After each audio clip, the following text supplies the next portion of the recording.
Vamos a reanudar con las actividades de esta sesión de capacitación. De capacitación. Recuerden la cuarta sesión de capacitación, cuarta y última para para esta generación de humanistas mexicanos.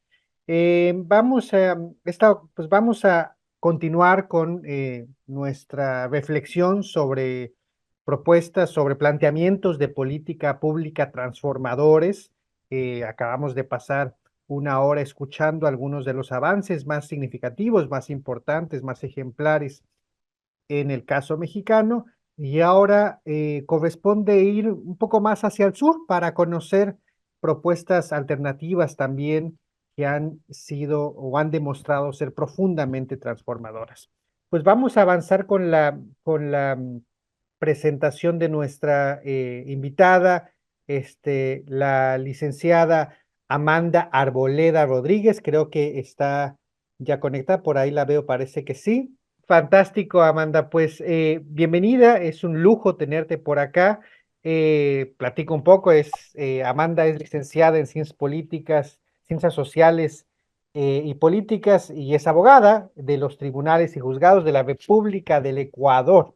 Vamos a platicar un poco del caso ecuatoriano a lo largo de su carrera profesional. Ha sido directora del Sistema Regional de Bibliotecas Populares en el 2003, funcionaria de la Dirección de Cultura del Ministerio de Educación en 2004 hasta 2007, fue asambleísta constituyente en ese potente proceso de 2007-2008, vicepresidenta de la Comisión Legislativa de los Derechos de los Trabajadores en la Asamblea Nacional, directora de la Secretaría de Pueblos y Nacionalidades, coordinadora de participación ciudadana en el gobierno del Ecuador, abogada para el proyecto de Naciones Unidas para la asistencia humanitaria de personas en situación de movilidad humana y coordinadora general de inclusión social en la muy ilustre municipalidad de Guayaquil de 2023 a la fecha. Es además, desde luego, una militante de izquierda,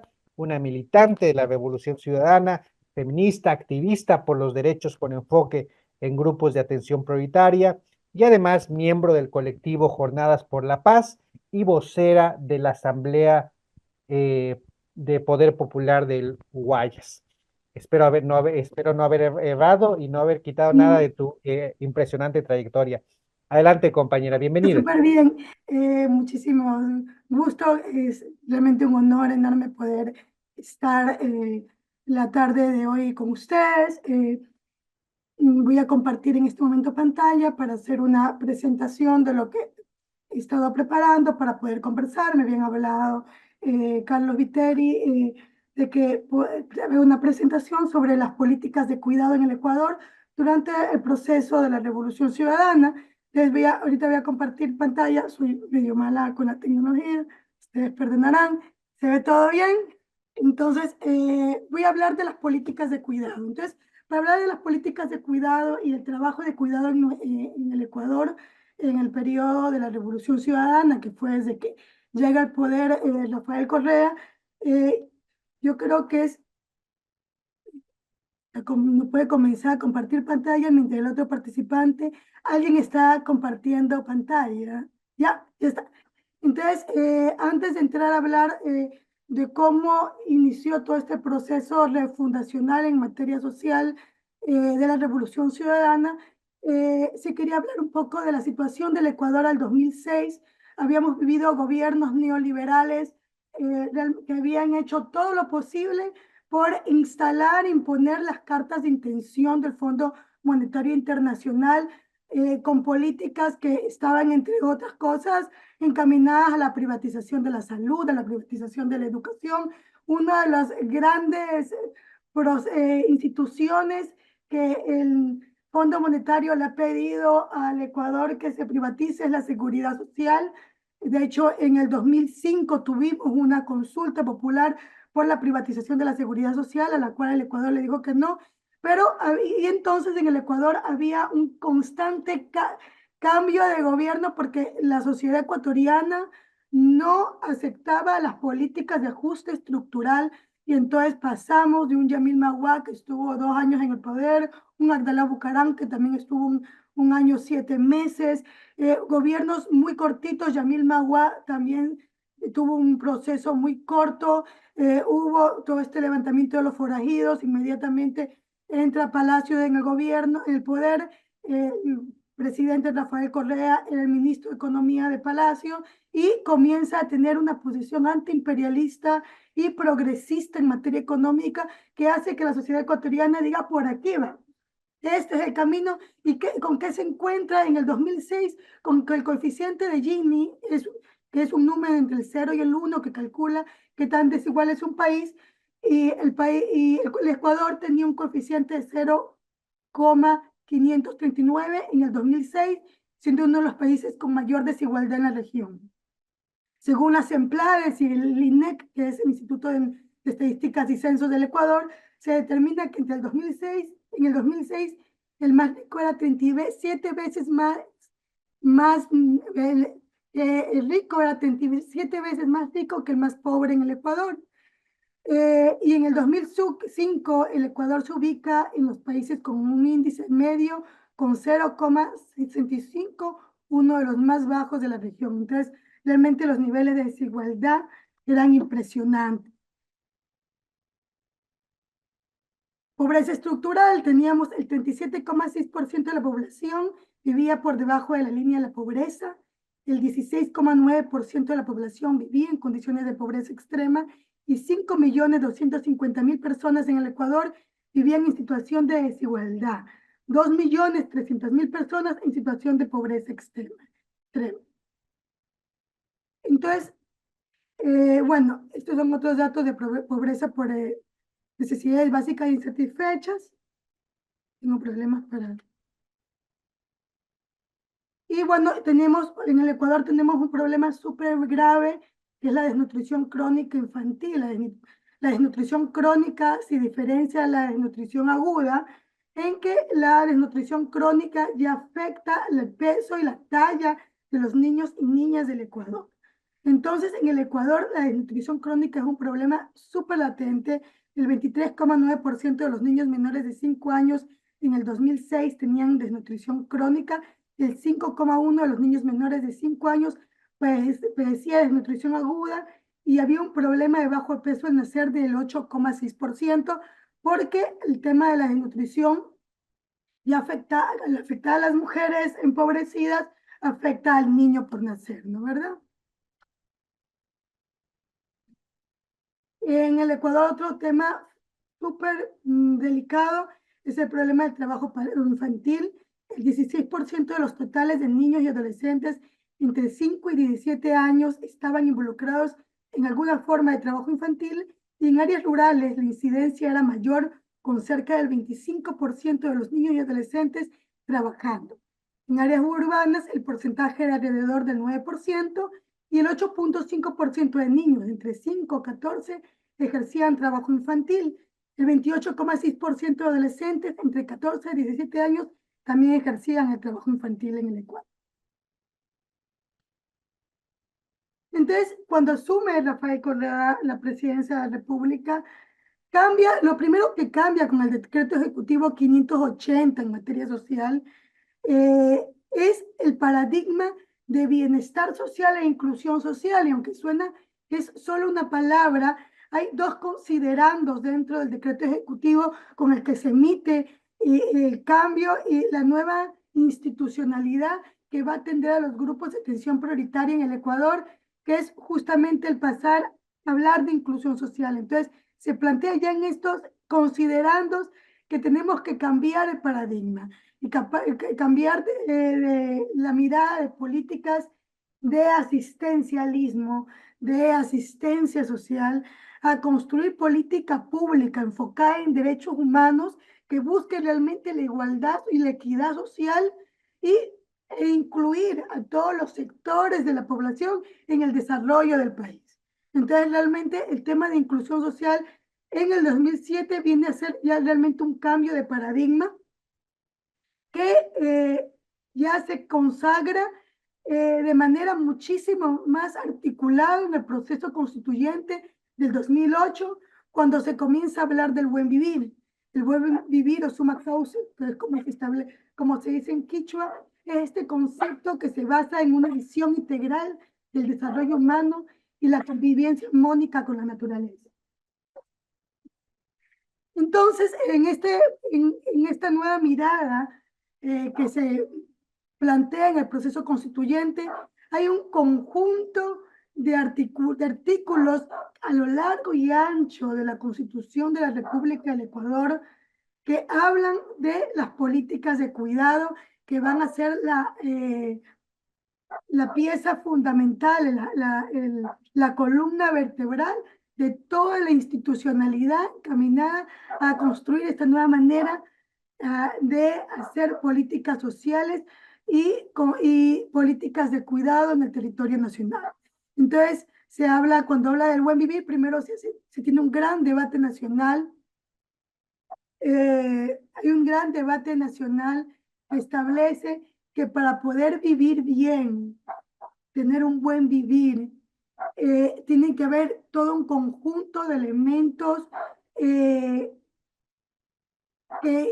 holísticos que realmente constituyan el bienestar de un ser humano, de una persona, ¿no verdad? Entonces no podemos hablar de políticas de cuidado y de lucha contra la desnutrición, por ejemplo, si no establecemos en el artículo 12 de la Constitución el derecho humano al agua como un bien fundamental e irrenunciable, como un derecho humano. Esto fue un debate increíble y hay data antes del 2006 y después del 2006 de no solo el Instituto Nacional de Estadísticas y Censos, o el Ministerio de Salud Pública, o la OMS, que establece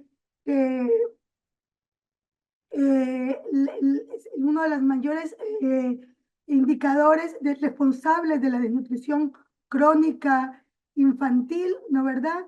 Es el tema de la diarrea por agua contaminada. Entonces, ya el artículo 12 que habla del acceso al agua, está hablando del acceso de los niños y niñas en el Ecuador que no tienen acceso a agua segura. Está hablando de que ya había toda una lucha en el Ecuador por el tema de la privatización del agua y la dificultad que tenían los sectores más empobrecidos para poder acceder al agua. Creo que tengo problemas con la configuración de pantalla. ¿Me pueden confirmar si está todo bien? Si pueden ver las láminas. Sí, compañera, todo bien. Ah, ya, Si me todo. indica Perfectamente. cuándo cambiar diapositiva, yo lo apoyo en cambiarla, ¿cierto? Sí, sí, chéverísimo. Trabajemos con eso. Es que estaba viendo unos chats que estaban aquí diciendo, ¿tienen problemas con la pantalla? Yo pensaba que me estaban diciendo ahorita. Entonces, bueno, en el tema, también dentro del tema de constituyente, se habla del acceso a la educación que se centra en el ser humano y garantiza su desarrollo holístico. Se habla de la salud también, todo esto, educación y salud como derechos humanos, derechos fundamentales que no pueden ser privatizados, que tienen que ser conferidos por el Estado. Cambiemos de pantalla, por favor. Cambiemos la lámina. Ya, entonces, y se crea todo un título encaminado a hablar del régimen del buen vivir. Y se habla del Sistema Nacional de Inclusión y Equidad Social, que es súper importante porque comienza a vertebrarse este sistema nacional que busca articular las políticas públicas en políticas de cuidado en todo el ciclo de vida, desde el momento de inclusive la concepción del niño hasta que eres un adulto mayor, las personas con discapacidades o funcionalidades múltiples, los niños que están dedicados al trabajo infantil, los habitantes de la calle, o sea, todos estos grupos de atención prioritaria o grupos merecedores de protección especial son claramente considerados en el artículo 340, 340 y 341 de la Constitución de Montecristi. Y un segundo.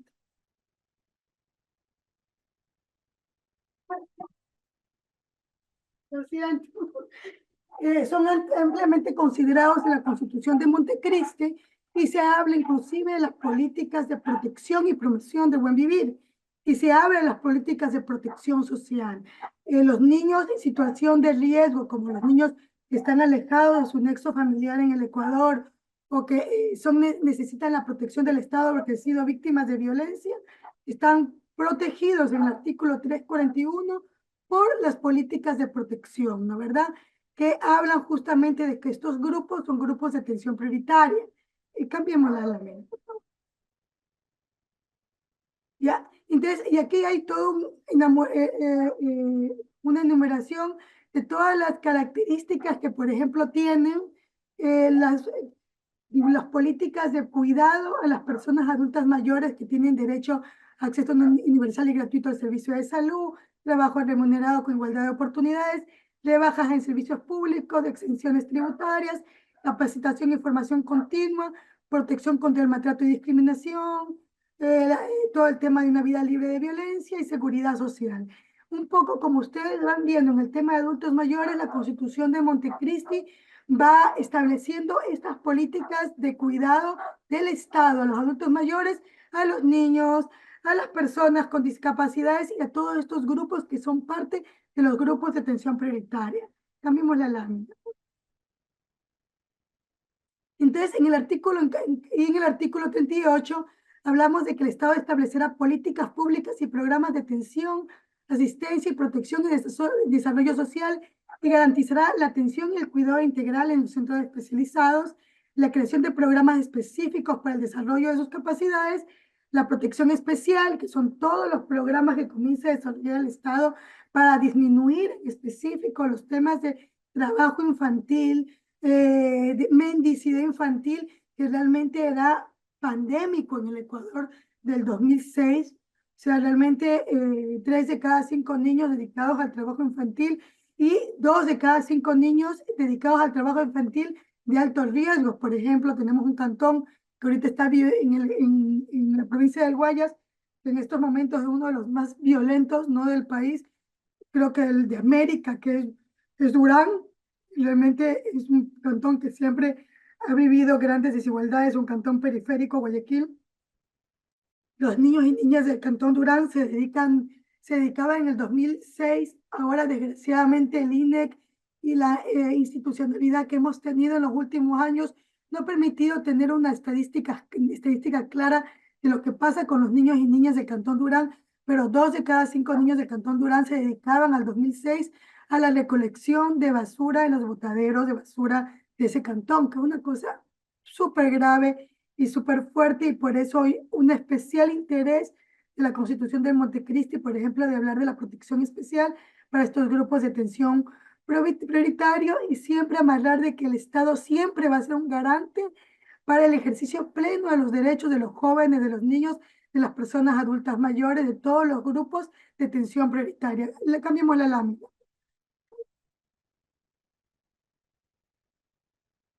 Y en cuanto al tema de las políticas de cuidado, también hubo un gran debate con respecto al cuidado de las mujeres en estado de gestación, ¿no es verdad? Las mujeres embarazadas, y ellas también se las ubica como un grupo de atención prioritaria y se establece el derecho a la atención gratuita durante el embarazo, parto y posparto, el derecho a recibir información adecuada, suficiente y veraz sobre su salud y la de su hijo o hija, el derecho a la gratuidad de los servicios de salud materna y de atención a la primera infancia, y el derecho a que la familia reciba la asistencia necesaria para realizar un cuidado efectivo de su hijo o hija.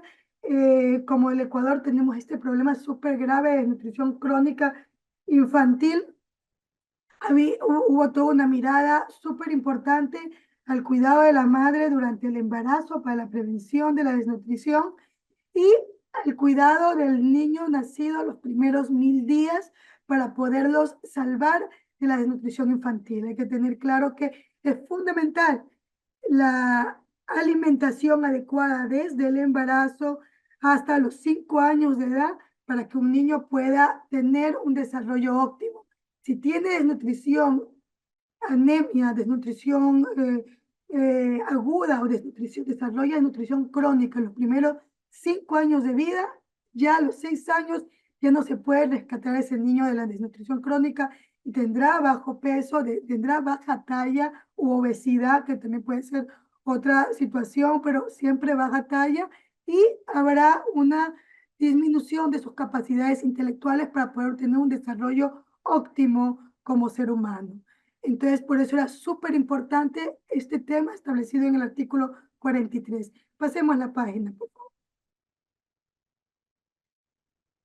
Entonces, en el artículo 43, 44, 45, 46, se habla con muchísima claridad de que los niños y niñas en el Ecuador son un grupo de atención prioritaria y se establece por primera vez, porque la Constitución del 98 no se habla de que los niños y las niñas tienen este principio, están protegidos por el principio de interés superior.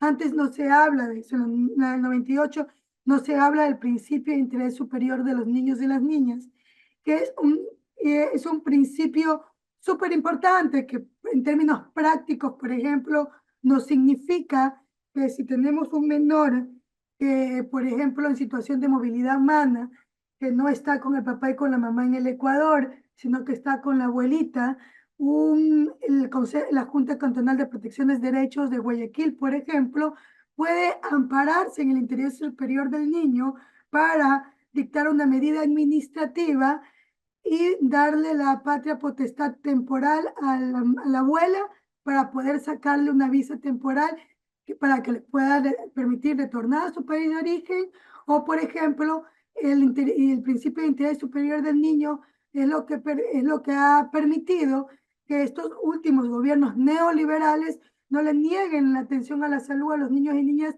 que han estado en situación de movilidad humana en el Ecuador y puedan acceder a educación y salud sin la necesidad de presentar su cédula de identidad, porque la mayoría de ellos durante los caminos, en las trochas de la frontera norte y sur pierden sus documentos, y el principio de interés superior ha hecho que no se les pueda pedir la cédula de ciudadanía para acceder al sistema de salud y educación, ¿no es verdad?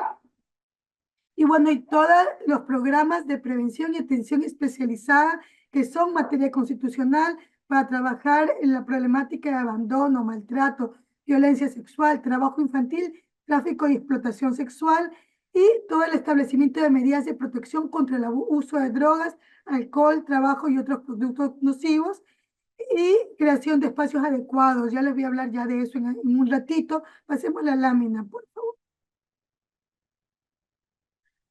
También hay un interés muy importante en el proceso constituyente de las personas con discapacidades en el país. Nuevamente se vuelve a establecer, como ya les hablé en el caso de los adultos mayores, de que tienen atención médica gratuita. Igual en el Ecuador la educación de salud, la educación y la salud son gratuitas, universales, y tienen que ser absolutamente subsidiadas por el Estado, pero se establecen unos temas muy puntuales para los grupos de atención prioritaria en cuanto a medicinas, acceso a vivienda adecuada, asistencia económica y técnica, exención del pago por costos notariales, protección contra explotación laboral y el acceso al trabajo en igualdad de condiciones. Y las políticas públicas garantizarán la plena y efectiva goce de las personas con discapacidad. Entonces se crea después de esto una ley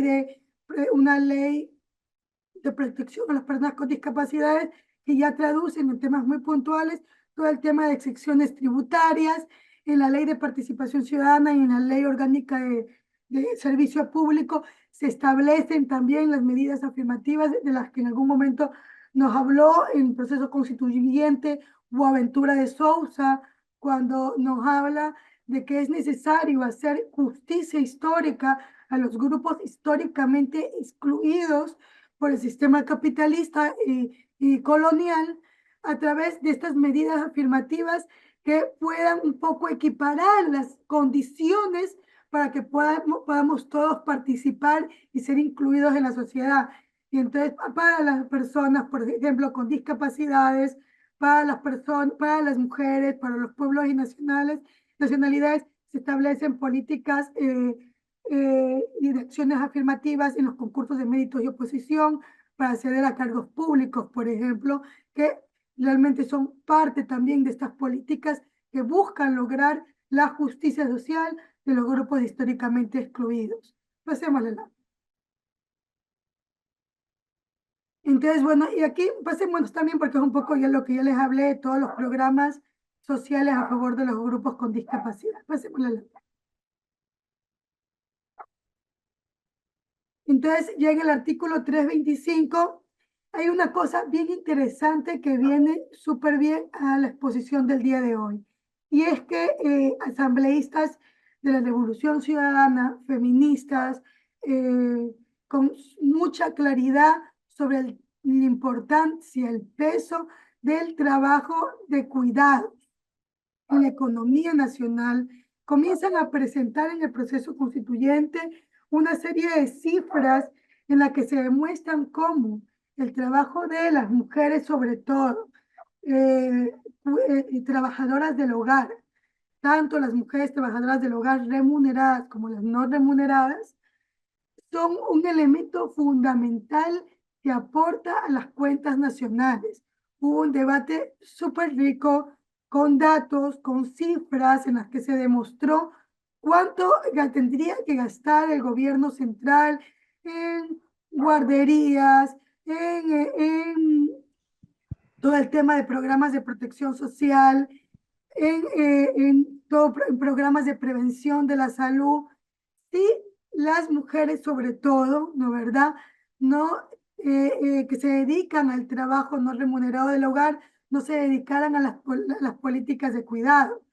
En las cuentas nacionales, ¿cuánto aportan las personas que se dediquen a las labores de cuidado, que están a cargo, estas personas que están a cargo de las personas adultas mayores y que tienen que eh, cuidar a un adulto mayor y con cuánto se aporta, con cuánto ahorra el Estado central en gerontológicos cuando una persona se queda en casa cuidando a ese adulto mayor o cuidando a una persona con discapacidad que no tenga la posibilidad de tener plena autonomía, ¿no verdad? Y entonces, y también se le conoce aquí el trabajo autónomo en este artículo, pero bueno, aquí comienza por primera vez en la historia del Ecuador, se le conoce a el trabajo de cuidado como un trabajo. Y las mujeres y las personas en general que se dedican a los trabajos de cuidado de los niños, de las niñas, de las personas con discapacidad, de los adultos mayores, se les da la categoría de trabajadores. Y esa categoría de trabajadores es fundamental porque garantiza algo que luego el presidente Correa tuvo que pelear con mucha fuerza durante el año 2014, que es el acceso a la seguridad social de las mujeres trabajadoras no remuneradas del hogar y de las mujeres trabajadoras remuneradas del hogar, de los trabajadores autónomos. O sea, realmente parece un poema lo que está en la Constitución del 98, pero fue lo que le dio el piso, el soporte legal constitucional para toda una revolución en materia de políticas de cuidado. Se reconoce a las políticas de cuidado como políticas públicas prioritarias y por eso, entonces este es un artículo que da toda la institucionalidad para que realmente la inversión del gobierno de Rafael Correa en lo social tenga una prioridad fundamental. Cambiemos la lámina, por favor. Entonces, bueno, este artículo no lo he citado porque ya entramos a los programas de políticas de cuidado, pero también en la Constitución se establece una cosa que es súper importante y súper clave, y es que la Constitución del 2008 nos dice, las políticas sociales para educación, para salud, las políticas de cuidado deberán ser cubiertas con gasto corriente, no con gasto de inversión. Y esto es súper importante porque al establecer en la Constitución que las políticas de cuidado deben ser cubiertas con gasto corriente, significa que ya no los gobiernos neoliberales van a seguir haciendo lo que les da la gana con el presupuesto para todo lo que son guarderías, centros gerontológicos, centros de atención para personas con discapacidad, transferencias monetarias, porque tienen que ser, según con la Constitución, parte del gasto corriente, no gasto de inversión, no sujetos a créditos internacionales, sino que tienen que estar sumamente claros dentro de las cuentas corrientes del Estado ecuatoriano. Eso es un tema que también es revolucionario para nosotros. Y bueno, y de aquí ya, a partir ya de esa nueva mirada que se tiene en cuanto a las políticas de protección social, comienzan una serie de políticas ya concretas que comienzan a cambiar la vida de los ecuatorianos y las ecuatorianas, ¿no es verdad? Como los bonos y pensiones no contributivas, con el bono de desarrollo humano con componente variable. El bono de desarrollo humano es un bono que se da, bueno, se establece el registro social. El registro social en el Ecuador, que no es el coeficiente de Gini, sino que es un registro social mucho más ágil y dinámico, y hay un equipo técnico en todas las ciudades del país que comienzan a levantar información de las condiciones de vida de las ciudadanas y ciudadanos del Ecuador, y se levanta una gran base de registro social que nos permite saber dónde están, quiénes son, cuáles son las condiciones de vida, cuáles son las necesidades básicas no satisfechas de las personas más empobrecidas del territorio nacional. Y en función de ese registro social se plantean los bonos o las transferencias no contributivas, ¿no verdad? Como el bono de desarrollo humano, que comenzaba en los $50 y va subiendo poco a poco. Entonces tenemos el bono de desarrollo humano, que es la base, $50, y tenemos el bono de desarrollo humano con componentes variables. Es decir, si yo tengo más de 2 hijos, tengo 3 hijos, 4 hijos, o tengo una discapacidad, o tengo en la casa una persona tengo adultos mayores en la casa, entonces el bono va variando y va aumentando el ingreso por familia según estas particularidades de cada familia. ¿No verdad? La pensión Mis Mejores Años y para adultos mayores, que estaba encaminada específicamente a los adultos mayores del país. No solo entonces también tenemos para los adultos mayores una base de $50, pero con el bono de Mis Mejores Años, que iba viendo según el registro social, si tenía mayores niveles de precariedad, iba aumentando, ¿no verdad? Y la pensión para personas con discapacidad, que lo mismo, arrancaba con los $100, con una base de $100, pero que si las condiciones del niño, la niña, la persona con discapacidad eran de no tener en absoluta autonomía y requerían, según el equipo técnico del Estado, todo un sistema de cuidados integral y permanente, entonces el gobierno nacional decía, bueno, vamos a pagarle, el presidente Correa decía, vamos a pagarle a una persona, al cuidador, un bono específico que es el bono Joaquín Gallegos Lara, para que, aquí hay una pregunta, luego le vamos a contestar.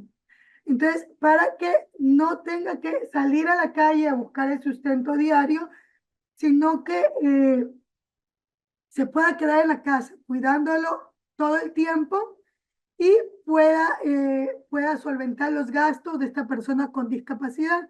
Entonces se crea este bono, que es el bono Joaquín Gallegos Lara, que ahorita, si no me falla la memoria, era de 250 dólares, ¿no verdad?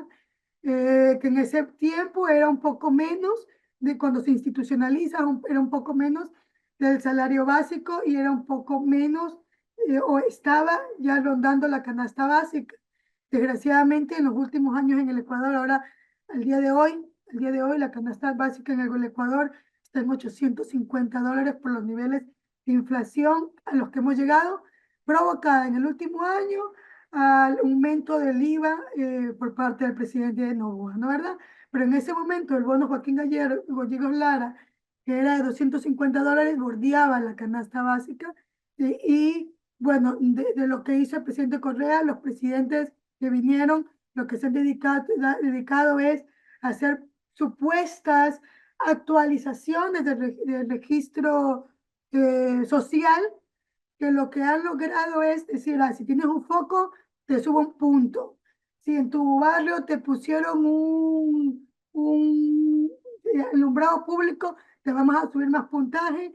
Y entonces, desde el 2017 a la fecha, miles y miles de personas en situación de extrema pobreza salieron de la lista de registro social gracias a la famosa actualización del registro, y han dejado de ser atendidos por los bonos y pensiones. Y lo que han dicho los gobiernos de Moreno, Lazo y Novoa es que en el Ecuador hay menos pobres. Lo que hicieron fue cambiar las variables de cálculo del registro social para que personas que viven en extrema pobreza ahora aparezcan en el sistema como personas que ya no son extremadamente pobres y por lo tanto ya no necesitan las políticas de transferencias no contributivas. Hasta el 2016 se registraron 1.548.080 personas habilitadas para recibir bonos y pensiones, y esa cifra se ha ido bajando gradualmente a partir del 2017. Cifras no claras, porque nuevamente tenemos un estado absolutamente ausente. Ya más adelantito les voy a comentar cómo, por ejemplo, en el 2022, Guillermo Lasso salió diciendo que habíamos bajado en 8 meses de gestión de él 3 puntos de nutrición crónica infantil, y realmente en el Ecuador nadie sabía cuál era la situación de nutrición infantil, porque dejó de haber procesos técnicos de medición de la desnutrición infantil.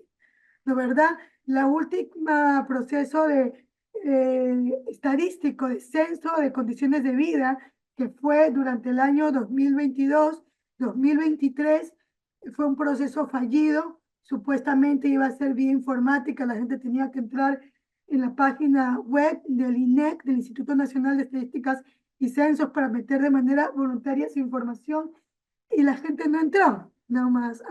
O no, la página se caía y realmente la gente no fue censada, y entonces no tenemos datos reales, técnicos, contrastables de las condiciones reales de vida de los ecuatorianos, lo que es súper grave. Se crean seguimos hablando de lo que pasaba en el gobierno del presidente Correa, donde en el 2010, por cierto, fue el último censo de verdad, que inclusive OMS, UNICEF, inclusive los propios organismos internacionales, hasta el día de hoy, cuando hacen referencia a la data de las condiciones de vida del Ecuador, siguen haciendo referencia al censo 2010, porque el de 2023 realmente fue un proceso fallido. Bueno, entonces se crean los centros infantiles del buen vivir, los IBBs. Se sale esta lógica de las guarderías, porque cuando hablamos de guarderías estamos hablando de un lugar donde guardas niños, y comenzamos a hablar de centros integrales donde los niños y niñas del Ecuador van a van a ser cuidados de manera integral para que logremos alcanzar el buen vivir. Y se crea el programa Creciendo con Nuestros Hijos, que es el programa CNH. ¿Cuál es la diferencia entre los centros infantiles del buen vivir y los CNH? Es que los centros infantiles del buen vivir, los niños entran a las 8 de la mañana y son retirados a las 4:30 de la tarde. De verdad es un centro donde los niños van a pasar ahí el día, reciben 5 ingestas al día, reciben el desayuno, el refrigerio de media mañana, el almuerzo, el refrigerio de media tarde, y reciben 4 ingestas, perdón, el desayuno, ingesta de media mañana, almuerzo, ingesta de media tarde, ¿no verdad? Y reciben todo un conjunto de programas con las educadoras CIBB y las coordinadoras del centro CIBB para lograr el desarrollo integral de estos niños y niñas. En cambio, el programa Creciendo con Nuestros Hijos, el programa CNH, las educadoras CNH recorren las comunidades, se reúnen con los padres de familia una vez a la semana y comienzan a hablar en las casas de todos los procesos de nutrición infantil, cocción adecuada de alimentos, uso del agua para evitar diarreas, y una de las mayores causas de la desnutrición aguda de nuestros niños y niñas en el Ecuador. Y entonces son un pilar importantísimo para el óptimo desarrollo de los niños y niñas. Yo, como les contaba hace un momento, uno de los problemas más fuertes que tiene el Ecuador, además de ahora de la violencia, ha sido la desnutrición crónica infantil, que es la que ha ido mermando inclusive la talla de nuestros niños y niñas. Durante el proceso de la Revolución Ciudadana fueron atendidos 442.379 niños usuarios de estos programas. Hay una reducción del 2006 al 2014-2016 de 1.7, 1.5 de desnutrición infantil. Pasemos la lámina, por favor. Pasemos ya. Es uno de los temas que realmente más le preocupaban al presidente Correa. Todavía me acuerdo que en el año 2012 estuvimos en la Universidad Laica Vicente Rocafuerte de Guayaquil con el presidente Correa en una gran asamblea con las educadoras CNH y CBB, y el presidente Correa le preguntaba a la ministra de aquel entonces, Betty Tola, y hacía la reflexión de por qué no habíamos, si bien habíamos logrado reducir la desnutrición infantil en el Ecuador, no lo lográbamos en los porcentajes que habíamos el presidente y el equipo de la Revolución Ciudadana se habían trazado, ¿no? ¿Verdad? Y una de las análisis que se hacía en ese momento es que debíamos transferir mayor cobertura al programa CNH, porque en Sierra Centro, Chimborazo, sobre todo en la provincia de Chimborazo y Bolívar, donde está más altamente concentrada la población con desnutrición crónica infantil, las comunidades indígenas no son culturalmente adeptas a dejar a sus niños y niñas en guarderías. Tienen al niño y a la niña con ellos, ¿no? Entonces, el presidente Correa decía con mucha sabiduría en ese entonces, después de que se hizo este análisis en esta gran asamblea con educadoras CNH y CBB, tenemos que un poco transferir más cobertura a CNH y tenemos que trabajar el tema de alimentación de manera más domiciliaria, trasladar el tema del programa de fortalecimiento nutricional más con las educadoras de los programas Creciendo con Nuestros Hijos, porque veíamos que desde el análisis sociológico podría darnos mayores resultados. Aún así, 442.379 usuarios, niños y niñas y adolescentes, adultos mayores, personas con discapacidad, fueron atendidos durante el 2016. Hubo un 55% de cobertura de la población prioritaria entre 0 y 3 años, fue atendida para el 2016. La cobertura de los IBBs y del programa CNH, según cifras de junio del 2014, el MIES atendía a 293.374 niños y niñas y existían 5.591 unidades de atención distribuidas en todo el territorio nacional proporcionalmente. 2.015 CBBs y 3.576 promotores y visitadores sociales del programa CNH, lo que les decía hace un momento. El presidente Correa, cuando ya comenzamos a ver cómo los indicadores iban disminuyendo de manera muy significativa, un montón de elementos en cuanto a necesidades básicas insatisfechas. Veíamos que en cambio en desnutrición, si bien se logró reducir durante la Revolución Ciudadana, el presidente Correa ya se planteó en los últimos periodos de su gobierno transferir más cobertura al programa Creciendo con Nuestros Hijos, porque en las comunidades rurales las madres no querían dejar a sus niños en los centros infantiles. Pasemos la página. Entonces tuvimos el programa de cuidados para adultos mayores, Mis Mejores Años, que daba la atención domiciliaria para personas adultas mayores, y teníamos los centros gerontológicos de atención diurna. Entonces, habían estos 3 espacios para poder atender a los adultos mayores, ¿no es verdad? Programa Mis Mejores Años con atención domiciliaria. Los centros gerontológicos que daban atención diurna, y también habían convenios con centros gerontológicos que acogían a los adultos mayores que no tenían un hogar en el cual vivir. Siempre la prioridad desde la política social del Ecuador ha sido fomentar que los adultos mayores puedan ser cuidados por su familia. Y entonces se daba mucho énfasis al programa Mis Mejores Años. Si la familia y todos tenían que trabajar todo el día, luego del tema domiciliario, en segundo lugar, los centros gerontológicos diurnos para que la gente, los adultos mayores vayan, pasen ahí el día, hagan música, hagan teatro, hagan danza, reciban terapia física, rehabilitación física, que siempre es importante en adultos mayores, atención en salud, y regresen a su casa a vivir con su familia, porque siempre ha habido esta mirada de que los adultos mayores, como los niños, como las personas de discapacidad, en ningún lugar van a estar mejor que con su familia, ¿no es verdad? En cuanto al tema de las políticas de cuidado para discapacidad, se crean los centros diurnos de atención integral para personas con discapacidad y los centros de referencia y acogida inclusivos para personas con discapacidad. Entonces, ahí volvemos a ver que ya se piensa en un centro de atención de acogida permanente, como son los centros de referencia y acogida, para los casos donde ya no hay un familiar que esté en la capacidad de cuidar a la persona con discapacidad.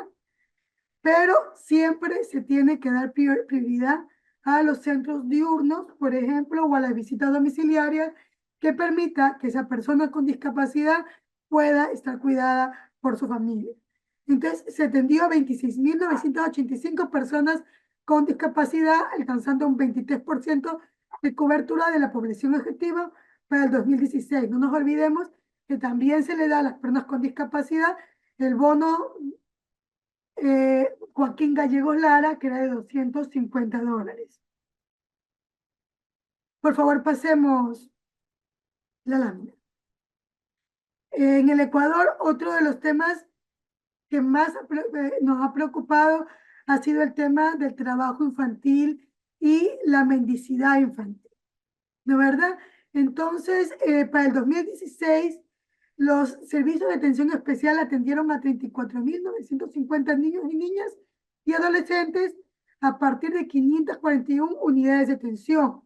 Al cierre del 2016, 2.365 personas eran atendidas en el ámbito de la erradicación de la mendicidad.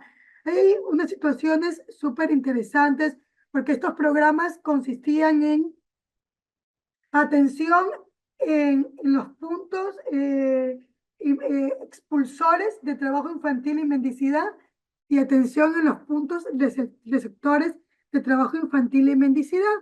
¿Cuáles son los sectores expulsores? Los sectores populares más empobrecidos, de donde salen los niños y las niñas, las familias, a hacer trabajo infantil o a hacer mendicidad. Y los sectores receptores, las calles y avenidas principales de las ciudades, donde llegan a ser mendicidad o trabajo infantil. Entonces, en los centros impulsores, que son los sectores populares, ahí se pone el CIBB, ahí se pone el Centro de Cuidado Integral para Niños y Adolescentes, donde se les da también de comer, se les da el almuerzo, donde se les daba en ese momento talleres de arte, donde se trabajaba con las madres de familia, políticas de inclusión económica para que puedan ingresar al mercado laboral y ya no tengan que dedicarse a la mendicidad ni las madres, los padres y los niños, o los niños y niñas, que es lo que más preocupaba al gobierno central, ¿no verdad? Entonces, y entonces el equipo de trabajo de los programas de protección especial que estaban en los sectores populares, trabajando en coordinación con la coordinadora CIBB, en coordinación con el centro de salud más cercano, en coordinación con el distrito de educación y con la escuela y el colegio, para que el niño que está en el centro de atención de protección integral, el trabajador social tenía que ver que esté matriculado en la escuela, tenía que dar seguimiento a que se pongan las vacunas, tenía que dar seguimiento a que el equipo de promotores le hagan el acompañamiento para que haga los deberes, tenía que dar seguimiento a que el psicólogo del programa le dé atención psicológica a ellos, a las familias, y hagan los talleres de prevenciones de violencias. Se revisaba y se tenía de estos niños que estaban dedicados al trabajo infantil una estadística nacional que se llama un sistema informático que era el CIMIES, en el que se iba levantando información mensualmente sobre la situación al día, al mes, de ese niño trabajador y si ya había dejado de hacer trabajo infantil. Y tenía, para poder determinarse que había dejado ese trabajo infantil, se tenía que cumplir algunos parámetros. Y si ya estaba, si estaba asistiendo a la escuela todos los días, si tenía todas sus vacunas completas, si estaba yendo a sus citas médicas del centro de salud más cercano, ¿no verdad? Si el niño, la niña había culminado la escolaridad, todos esos elementos hacían ver y si estaba yendo a las actividades culturales y deportivas del Centro de Protección Especial. Entonces, esa información, los parámetros se subían en el sistema informático que se llamaba CIMIES y se iba valorando técnicamente los niveles de disminución del trabajo infantil y de mendicidad en el Ecuador. Una cosa súper técnica, súper bien manejada, que logró que haya una reducción del 2009 al 2016 de 5 puntos porcentuales anuales en el tema de mendicidad en calles y avenidas, que logró cuando el presidente Correa cogió la presidencia, las avenidas principales y la vía La Costa, por ejemplo, en Guayas y Santa Elena, estaban repletas de personas haciendo mendicidad, y en el 2016 teníamos ya cero mendicidad en la vía La Costa de Guayas, Santa Elena. O sea, datos realmente claros. Teníamos los promotores en los sectores receptores implementaban el programa Da Dignidad, que es decirle a la gente que no le dé limosna a los niños y niñas en la calle y no les compre a los niños y niñas en la calle, porque eso alimentaba y fomentaba la mendicidad y el trabajo infantil. Y si encontraban un niño o niña, los promotores, haciendo mendicidad o trabajo infantil, en coordinación con la DINAPEN, que es la Policía Especializada en Protección Infantil, se coordinaba con el Centro de Atención de Prevención del Trabajo Infantil del sector impulsor, ¿no es verdad? Y realmente esta tenaza social que se armaba desde la calle y avenidas a los barrios populares logró una reducción histórica en la mendicidad y el trabajo infantil del 2009 al 2016. Y bueno, y los servicios de protección especial, se crean los centros de acogida y acogimiento familiar. Al cierre del 2016, más de 1.301 niños y niñas son atendidos en 49 unidades de atención a nivel país. Pasemos la página, por favor. Ya, para el 2006 la inversión social era de 1.976 millones de dólares, mientras que en el 2013 la cifra fue 4,5 veces superior, de 8.959 millones. Para el 2006, la inversión pública representaba el 4,2% del Producto Interno Bruto y para el 2012 la cifra se triplicó, representando el 12,6% del Producto Interno Bruto. El gasto público en educación como porcentaje del PIB pasó del 0,85 al 4,36 y por su parte el gasto público en salud del 7% al 7,1% en el 2005 incrementó a 7,3% en el 2012. Pasemos, por favor. Y en cuanto a reducción de la desigualdad social, el Ecuador ha avanzado de 0,39 en el 2006 a 0,86 en el 2014, ubicándose entre los países más equitativos de la región al 2014. En el 2006, el más rico era 37 veces más rico que el pobre, y en el 2013 el más rico era 24 veces más rico que el pobre. Por eso los ricos odiaban la Revolución Ciudadana y odian al día de hoy la Revolución Ciudadana. En cuanto al índice de desarrollo humano, en el 2005 el Ecuador se ubica en los países con un índice medio con 0,65 y para el 2013 había superado esta categoría al 0,711, considerado por la ONU en el 2014 como uno de los 3 países que a nivel mundial más ha escalado posiciones en el índice de desarrollo humano. Siguiente página. Y bueno, 1.137.000 personas salieron de la pobreza del 2007 al 2013 y más de 800.000 personas salieron de la pobreza extrema y el 37,6% de la población vivía en situación de pobreza y 17,9% en pobreza extrema. Pasemos a la página, que ya son datos, creo que ya me he extendido. Y entonces hubo una reducción, lo que les decía hace un momentito, en políticas de cuidados. Esto para nosotros fue tan importante, la joya de la corona para mí, porque pasamos del 12,5% en el 2007 al 5% en el 2013 en cuanto al tema de trabajo infantil. Yo solo les doy un ejemplo. Yo en el 2009, 2010, 2011 peleaba literal con mis amigos y familiares para que no le den plata a los niños en la calle, porque yo estaba segura que había un gobierno, un Estado con política pública clara, organizada, ordenada, que iba a dar atención a ese niño o a ese niño, esa niña. Al día de hoy yo ya voy sacando mis moneditas y le doy a todo el mundo, porque no hay políticas sociales a favor de los niños y niñas y ni siquiera hay cifras exactas porque estos gobiernos han desbaratado todo y ni siquiera el último censo del 2023 nos permite tener claridad de la situación real que viven en este momento los niños y niñas en situación de protección especial en el país. La mendicidad se redujo en un 80%, cerca de 8.200 personas se hallaban en condiciones de mendicidad.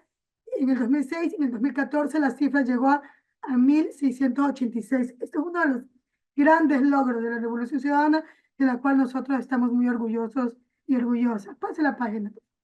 Entonces, bueno, esto es un poco de los datos que yo les quería pasar. Como les decía hace un momento, no me quería centrar en la situación actual. Tenía algunas láminas que luego saqué porque hice una diapositiva demasiado larga sobre la situación actual en el Estado, pero solo comentarles que ha habido todo un tema inconstitucional con Moreno, por ejemplo, en el 2018, porque la Constitución plantea que los gastos para políticas sociales tienen que ser con inversión, con gasto corriente, ¿de verdad? Y Moreno le hizo un préstamo con el Fondo Monetario Internacional, supuestamente $1.000 millones, para el programa Misión Ternura, para la erradicación de la desnutrición infantil.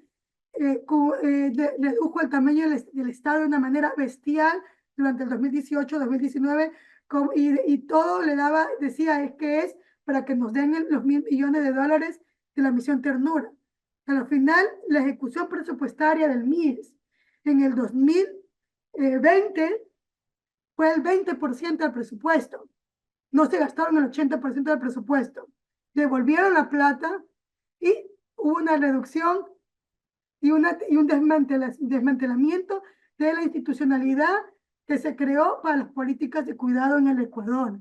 Entonces, eso es y de ahí en adelante ni siquiera se inició un proceso de actualización del registro social que sacó a miles de personas de la pobreza en papeles y lo que hizo fue, lo que sirvió fue para quitarle los bonos y pensiones no contributivas y todos los programas sociales que había anteriormente, y el día de hoy tener un Estado que no tiene una cifra clara de la situación en que viven las personas con discapacidades. Por ese motivo, inclusive, yo como coordinadora general de inclusión social del municipio de Guayaquil, que ganó con la Revolución Ciudadana, desde el ámbito de las discapacidades, donde trabajo con mi compañera Lídice, que es la directora general, estamos levantando un proceso como Guayaquil de registro social municipal para personas con discapacidades, para poder tener claridad de cuántas personas con discapacidades viven en Guayaquil, dónde viven, dónde están y cuáles son sus necesidades básicas insatisfechas, porque ya no hay data clara a nivel nacional. Es un poco como conclusiones. Muchísimas gracias. Gracias a ti, Amanda. Ha sido, vaya, sumamente interesante, ilustrativo de la profunda vocación transformadora que tuvo la Revolución Ciudadana en el Ecuador. Vamos, compañeros y compañeras, a aprovechar la presencia de un especialista como Amanda que nos habla desde el sur para pues, hacer nuestros planteamientos, hacer preguntas. Creo que podemos profundizar bastante. Entonces, pues como les había dicho al inicio, tengamos una mecánica de 3 preguntas. Vamos a tener 3 preguntas y respondemos, se dan la respuesta y así continuamos hasta que ya no queden dudas. Vamos a ver quién tenemos en pantalla a Ismael Barrientos. Ismael, adelante, ¿qué te gustaría plantear? Buenos días. Buenos días. Bueno, es un análisis, el que acabamos de escuchar y ver es un análisis muy profundo, muy rico en información. Nos da inclusive la lectura internacional del por qué también en el caso mexicano, ahora que se está acuñando esta ideología del humanismo mexicano y que se están aplicando políticas, utilizando el concepto, digamos, del régimen anterior, que sean de orden estructural y que calen profundamente, digamos, en el tejido social mexicano. También me viene a la mente que, bueno, ustedes ya pasaron por ese proceso y de repente no me explico cómo es que volvió, digamos, el contraataque neoliberal al gobierno ecuatoriano. Me gustaría, pues, que nos diera usted una explicación de cierta manera eh, para que nosotros lo tomemos como una experiencia para el caso mexicano. Ahorita estamos viviendo un proceso en el que, lógicamente, la derecha está haciendo su trabajo y están tratando de desvirtuar muchas de las políticas aplicadas por el gobierno de la Cuarta Transformación. Entonces, es importante, pues, que del lado ecuatoriano tengamos una visión sobre cuáles podrían ser los ajustes que se pudieran realizar en la política pública, en esta nueva corriente del humanismo mexicano, para que pudiéramos garantizar no solo la continuidad, sino la consolidación de este proyecto de nación. Gracias. Muy buena pregunta, Ismael. Vamos a darle la palabra a María Teresa Cruz Martínez. Por ahí tiene la mano levantada. Adelante, María Teresa. Sí, buenas tardes. La pregunta es para la señorita de Ecuador. ¿Cuál es cómo se está rigiendo el gobierno de Ecuador eh, en una comparación con respecto al gobierno de México? Porque veo que había muchas carencias, mucha desnutrición en los niños. De hecho, aquí en México, bueno, pues todavía seguimos con ese problema, ¿verdad? Aunque hay muchos programas ahorita de ayuda, pero no se ha podido solventar pues todo, porque aquí todavía tenemos en algunos estados que están gobernando pues otros partidos que no son de Morena y que se están interfiriendo en contra de los programas de nuestro presidente. Entonces, con respecto a eso, allá en Ecuador, ¿cómo es su gobierno? ¿Es un gobierno parecido al de los mexicanos o siguen teniendo igual muchos problemas? Es mi pregunta. Gracias. Muy bien, gracias a ti, María Teresa Cruz. Muy amable por tu pregunta. Vamos a cerrar la ronda con Manuel Medina Hernández. Te escuchamos, Manuel. Hola, muy buenos días. Excelente exposición. Muchas gracias, Amanda. La verdad es que estuvo muy claro para personas que estamos estudiando en la Escuela de Buen Gobierno del Instituto. Es genial lo que nos diste elementos para hacer un trabajo de investigación importante y en lo personal para terminar un trabajo que estoy haciendo de un observatorio ciudadano latinoamericano para el programa de doctorado en Derechos Humanos. Entonces, mi pregunta va enfocada a dos situaciones. Una, en el caso de Andrés Manuel, el ataque es frontal todos los días a cualquier programa de asistencia social, todos los días, y obviamente de organizaciones que trabajaron en sexenios pasados como los intermediarios. Entonces, la simulación es el gran cáncer de los programas sociales que existen en muchos países. Desde tu experiencia, ¿cómo podemos evitar eso? ¿Cómo podemos evitar que organismos o organizaciones de la ultraderecha intervengan en la aplicación de políticas públicas hacia la parte infantil? Y la segunda, en México la religión interviene en la política sí o sí y día a día. ¿Cómo fue su experiencia para frenar eso? Y sobre todo porque muchas de estas organizaciones se constituyen como ACE o como empresas de asistencia y quieren absorber esos programas de los préstamos internacionales y muchos de ellos simulan. Aquí vivimos un ejemplo claro que se llamó la estafa maestra, donde simulaban que entregaban programas de asistencia social y obviamente lo utilizaban con otro fin. Entonces, en base a tu experiencia, ¿cómo podemos evitar esto nosotros que estamos formándonos en la Escuela de Buen Gobierno? Muchísimas gracias. Y bueno, 3 planteamientos, Amanda, te escuchamos Sí, con todo listo. gusto.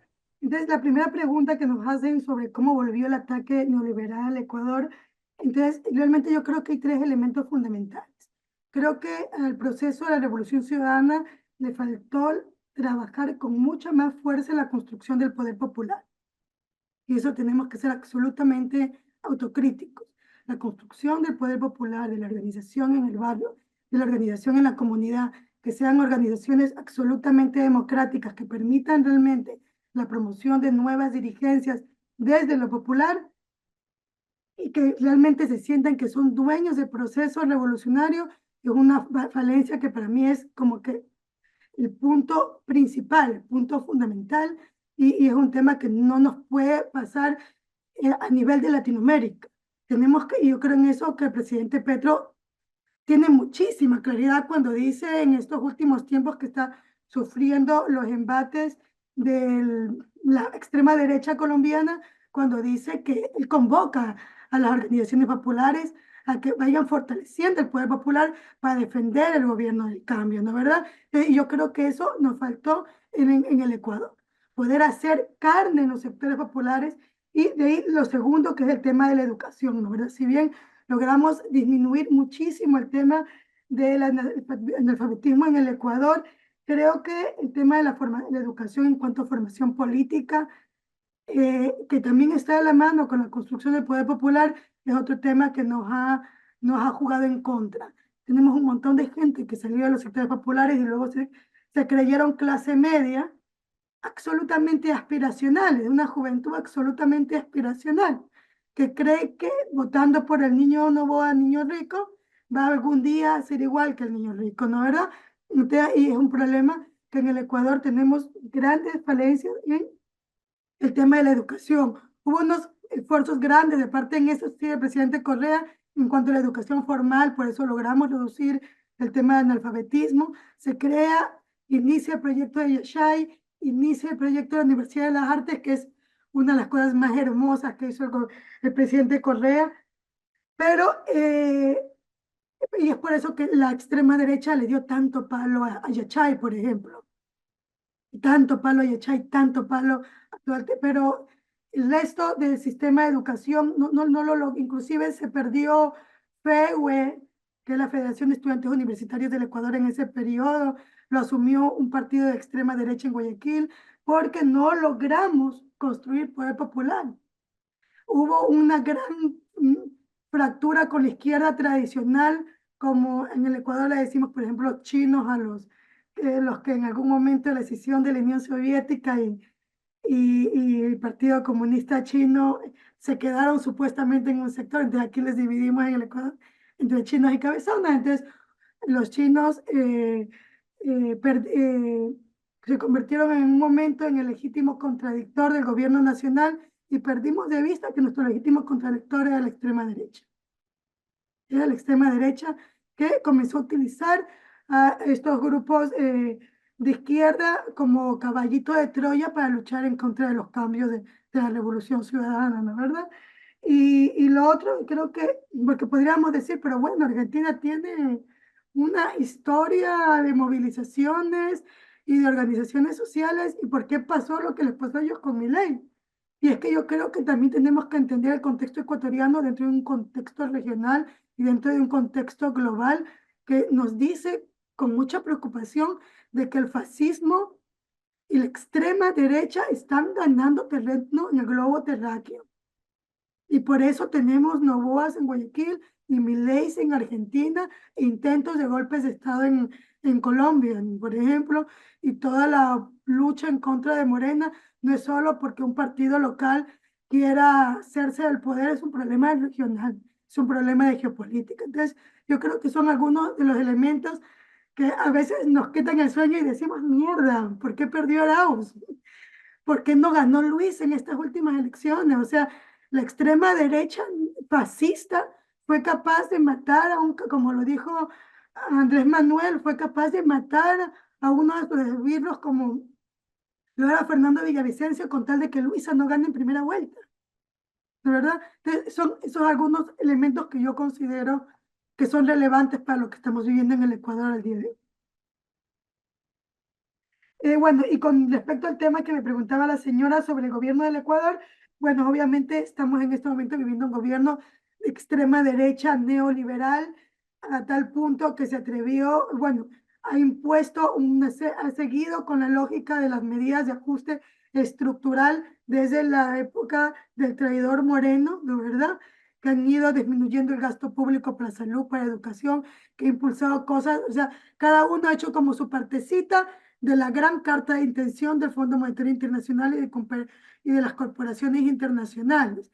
Entonces, a Noboa ya cogió un país destruido en materia laboral por la famosa ley humanitaria, que humanitaria no tiene nada.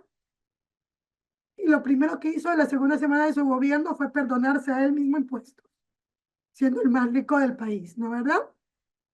Se plantea unas políticas económicas en las que nos impone la carga de la crisis a los sectores populares con un 15% de impuesto al IVA. En materia de política internacional, invade la Embajada de México. Se declara, se extiende en las últimas votaciones en las que se plantea en las Naciones Unidas reconocer al pueblo de Palestina como un Estado con plenos derechos. Por primera vez en la historia de la política internacional el Ecuador se extiende a votar a favor de Palestina. Entonces da muestra de que es parte de ese grupo de presidentes, obviamente lo tiene nuevamente secuestrado Jorge Glass, es parte de este grupo de extrema derecha neoliberal que realmente nuevamente engañó al pueblo ecuatoriano y que entró porque mataron a Villavicencio, ¿no verdad? ¿Y cómo entender ya cómo podemos prevenir que estos organismos de extrema derecha se infiltren a través de las ONGs? Yo creo que estas ONGs están infiltrándose por todas partes, no solo es un caso de la región, ¿no verdad? Nosotros también tuvimos nuestra propia experiencia, las ONGs, creo que su vocera más importante para mí es Manuela Pic, que era la compañera de vida del ex candidato a la presidencia, Yacu Pérez.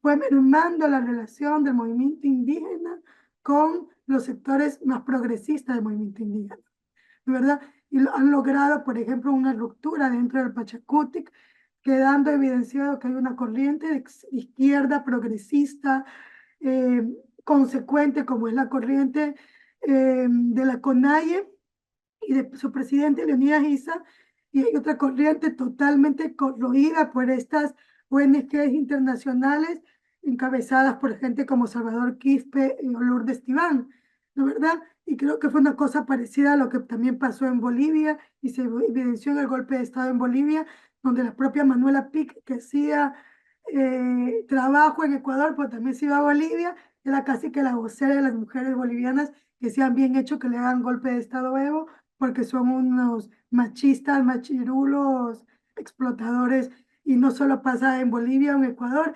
Y recién la semana pasada estaba leyendo que en Georgia, en Europa del Este, hubo un intento de un partido de izquierda de impulsar una ley para un poco ya poner freno al intervencionismo de estas ONGs fascistas realmente, que vienen a infiltrarse en la vida de los pueblos, y hubo una gran movilización financiada por estas propias ONGs en contra de este partido de izquierda de Georgia, abogando por la Unión Europea y el ingreso de Georgia a la OTAN, que realmente también viene a ser un problema global y regional, y yo creo que a eso también tenemos que impulsar el tema de la solidaridad internacional, el tema de la solidaridad internacional y el fortalecimiento del poder popular.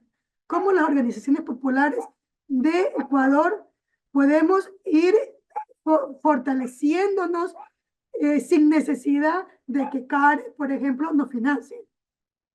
¿Cómo logramos, a través de la solidaridad entre los pueblos, que las organizaciones de mujeres de Guayaquil no necesiten que organizaciones gringas les metan financiamiento? Yo creo que para eso es súper importante no señalar como agentes de la CIA a las organizaciones de mujeres, por ejemplo, organizaciones populares de Guayaquil, que reciben financiamiento de CARE, que es una de las grandes agencias, o de la USAID, que es una de las grandes agencias que están, por ejemplo, en el Ecuador, dando financiamiento, sino que deberíamos pensar entre todos a nivel continental cómo podemos promover la solidaridad internacional de los pueblos para que con esa estrategia de solidaridad podamos ir apoyando a las organizaciones populares de cada punto de nuestra región y evitar que caigan presas de estas ONGs imperialistas que lo que buscan es realmente destruir a las organizaciones sociales y imponer el neocolonialismo en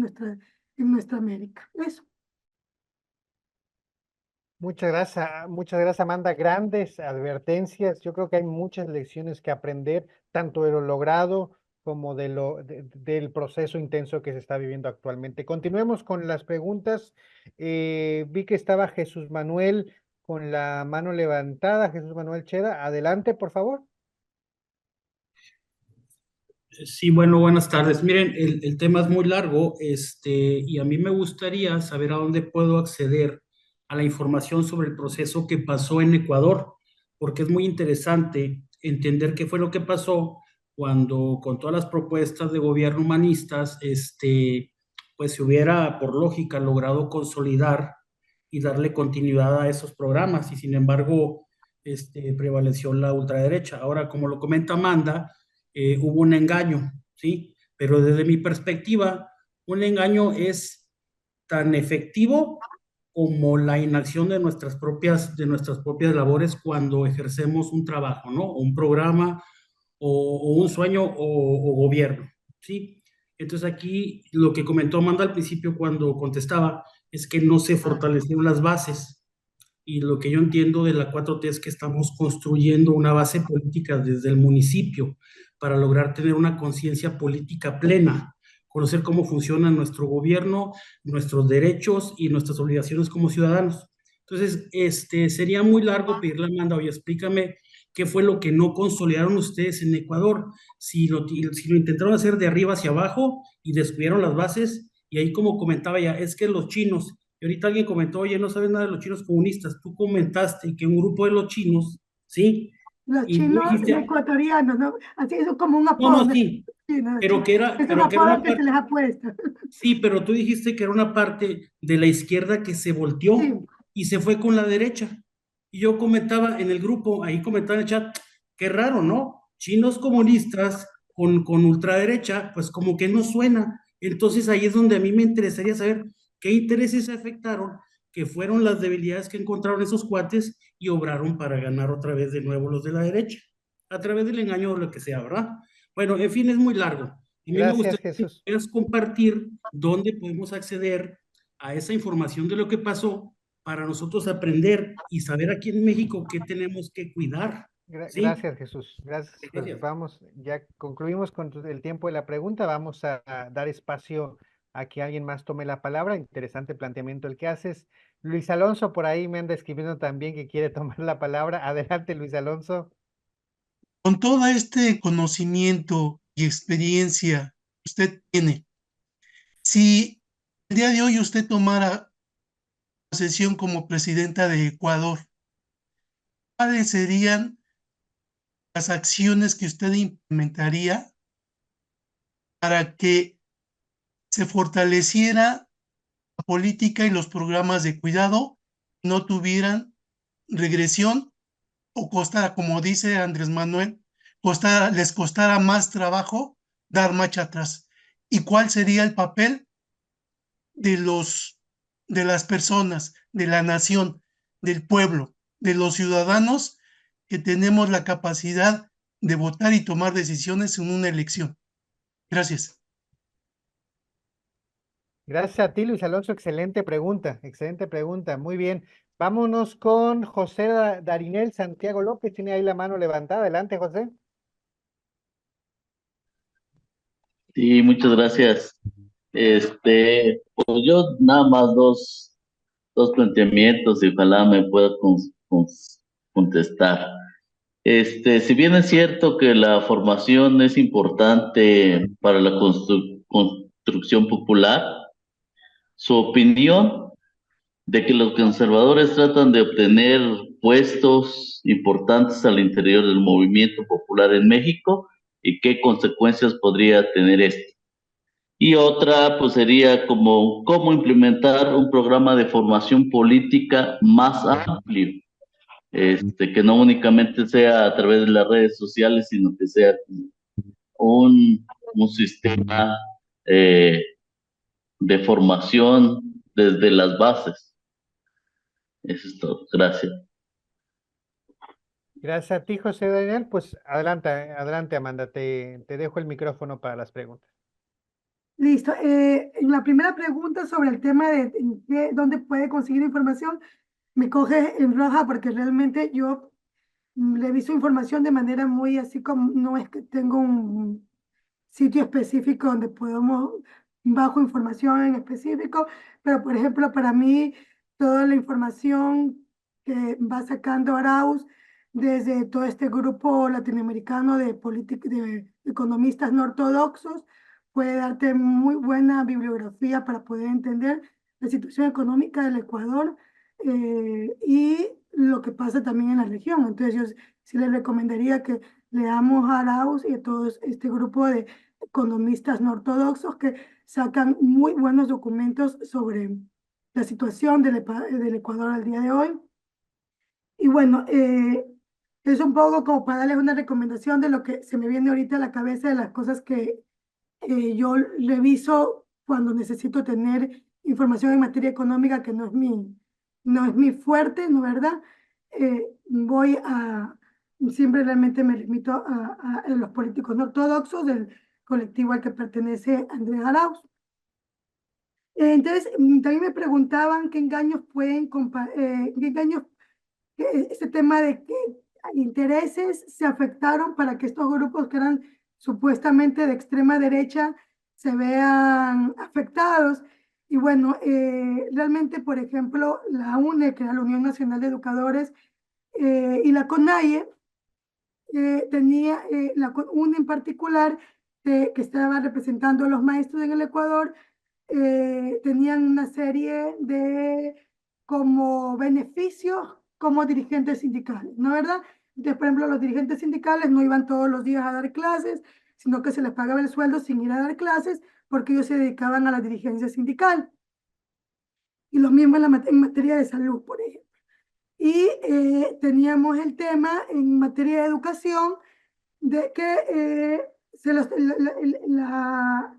el aumento del grado de los sueldos y pensiones de los maestros era según la ley de escalafón docente. Entonces Correa dijo, no, todos los maestros van a trabajar y no hay sueldo para el dirigente sindical. El dirigente sindical tiene que ir a la escuela, al colegio y dar clases. Y vamos a evaluar y los maestros que no estén bien evaluados salen del Ministerio de Educación. Y bueno, y vamos a asimilar los derechos de los profesores a la Ley Orgánica de Educación, a la Ley Orgánica de Educación Intercultural, a la ley, la voy a asimilar a la LOCEC, que es la Ley Orgánica de Servicio Público. Y entonces se elimina los grados, ¿no verdad? Es para los profesores jovencitos que entraban antes de la época de Correa, entraban, por ejemplo, con $180, como era mi caso. Era buenísimo porque a todos se los equilibra en $750. Pero para los maestros que estaban para jubilarse, que estaban regidos por el escalafón, que percibían $1.000 y que por escalafón ya les tocaba subir a 1.200, no fue gracioso. Porque según la LOCEC tenían que concursar y entrar a un concurso de mérito y oposición para subir al siguiente nivel. Entonces ahí hubieron unas discusiones y si bien la mayoría de maestros se benefició del cambio, porque la mayoría ganaba por debajo del salario básico, realmente es la dirigencia la que realmente comenzó a movilizarse en contra de Rafael Correa y hay una clase magisteril más joven que no tuvo formación ideológica, que fue a hacerse parte de la red de maestros, que fue una red súper oportunista que han dado con todos los partidos que han asumido el poder, entonces que no tuvieron consecuencia luego cuando sale Correa y entra Moreno y da la puñalada por la espalda a la red de maestros, no le importó absolutamente nada. Entonces realmente ahí nosotros decimos, se tiene que pensar en estos momentos para salvar al Ecuador de una gran reconciliación nacional de todas las fuerzas progresistas. Si no logramos una reconciliación nacional de todas las fuerzas progresistas, nos seguirán metiendo Daniel Noboas, hijos de bananeros, dentro del gobierno nacional, porque no hay de otra. O sea, los medios, las grandes fortunas se hicieron con el poder gracias a Moreno, y esto va a seguir de largo si no hay una gran reconciliación nacional. Con la CONAIE pasó algo parecido, o sea, hubieron errores, o sea, el presidente Correa se le ocurrió en el 2013 quitarle la casa a la CONAIE para que nadie tenga privilegios. Por suerte, en cambio, en la CONAIE, a diferencia que en la UNE, ha habido un movimiento indígena histórico realmente consecuente que han dicho no le vamos a hacer el juego a la derecha. Lo que no pasó con la Unión Nacional de Educadores. Entonces, ni los propios errores de la Revolución Ciudadana, porque yo creo que tenemos que ser autocríticos para volver al gobierno, ¿no es verdad? Y ni las fuerzas oscuras de las agencias proimperialistas han logrado, por ejemplo, que la CONAIE se desvíe. Lograron que el Pachacuti se joda, pero la CONAIE sí ha logrado tener mejores niveles de consecuencia. ¿Qué acciones crees que se implementaron en los programas qué acciones que se implementaron? Y si me preguntaron algo sobre los programas de cuidado y no lo copié bien. Lo Bueno, puedo repetir si gustan. la segunda pregunta sobre los programas de cuidado. No me entiendo mi propia letra. Sí, adelante, Luis. Yo creo que sí, si quieres repetirla, Luis, para que la tenga Sí, presente. repíteme la pregunta. Sí, y el planteamiento era, si en este momento, con la experiencia y el conocimiento que ahorita usted nos ha mostrado, tomara posesión este día como presidenta, ¿cuáles serían las acciones que usted implementaría para que la política y los programas de cuidado tuvieran un mejor éxito y que no tuvieran o fuera muy difícil su regresión y el papel de nosotros como ciudadanos a la hora de votar? Verás, yo creo, y en este momento, a pesar de que soy marxista, cada vez me enamora más la teología de la liberación, cuando te dice que hay elementos del cristianismo que son muy similares a elementos del socialismo, que son dar de comer al hambriento, dar de beber al sediento y dar amparo al refugiado, ¿no verdad? Yo creo que esos tres, las políticas sociales no son tan difíciles, no son tan complicadas. Es entender, por ejemplo, que el Ecuador no puede seguir teniendo al día de hoy más de 5.000 millones de dólares congelados para supuestamente dar seguridad a los mercados internacionales o a los grandes tenedores de deuda, cuando esa plata debería servirnos para poder mejorar los servicios de educación, de salud y de protección social en el Estado ecuatoriano. Yo lo primero que quería, si fuera presidente de la República, sería traerme esa plata, tal como también en algún momento lo dijo Andrés Arauz. Y una vez que me traería esa plata, bueno, yo creo que además de traerme esa plata, convocaría un gran proceso de asamblea constituyente para reinstitucionalizar el Ecuador. Creo que ha habido un proceso en poquísimos años de desinstitucionalización, y en ese proceso constituyente haría una depuración de las instituciones, del sistema de justicia, de la Policía Nacional y de las Fuerzas Armadas que están tomadas por las mafias y por los carteles de tráfico de drogas. Convocaría un pacto nacional de los partidos políticos en contra de los carteles de la droga, que es uno de los temas.